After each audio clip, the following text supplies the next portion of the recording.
आप देख रहे हैं द न्यूज वर्ड्स और इस वक्त हमारे साथ द न्यूज वर्ड्स के संपादक अरुण पांडे सर मौजूद हैं। देखिए, लोकसभा चुनाव बीत गया। लोकसभा चुनाव में कोई हिस्सेदारी या कहें कुछ भी नहीं मिला पशुपति पारस को।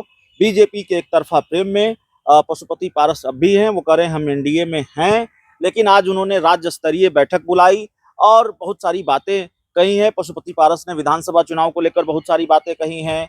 उन्होंने विधानसभा उपचुनाव को लेकर कहा है, जिन 4 सीटों पर उपचुनाव हो रहा है उसके लिए वो बीजेपी के राष्ट्रीय अध्यक्ष से मिलेंगे। एक सीट पर वो दावा ठोक रहे हैं।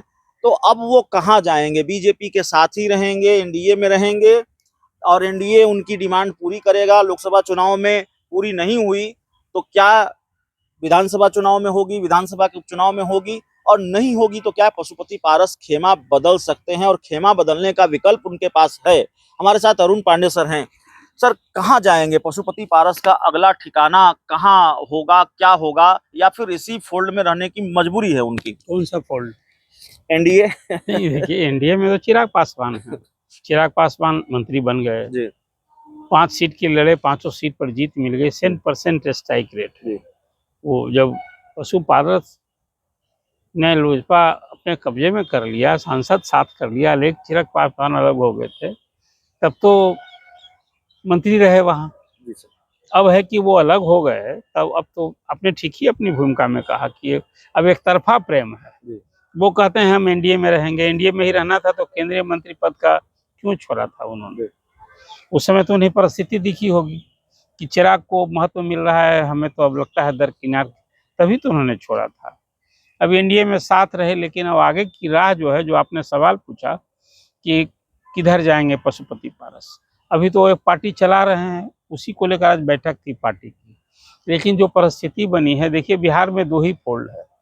एक तरफ बीजेपी है, एनडीए है, और दूसरी तरफ लालू प्रसाद का महागठबंधन है।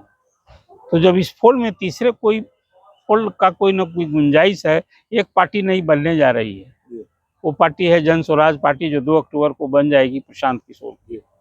तो उसमें तो जाकर के कोई पार्टी का विलय करेंगे, आगे क्या करेंगे वो एक अलग विषय है।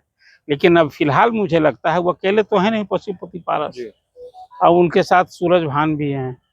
सूरज भान के भी एक भाई कोचंदन को नवादा से टिकट नहीं मिला। उनके खुद भतीजा प्रिंस, वो भी शहीद हो गए कहीं राजनीतिक रूप से इनके साथ रहने के कारण, कि उनको भी चिराग ने वहाँ टिकट नहीं ना। सांभी चौधरी को टिकट सपोर्ट किया, वो जीत गई हैं।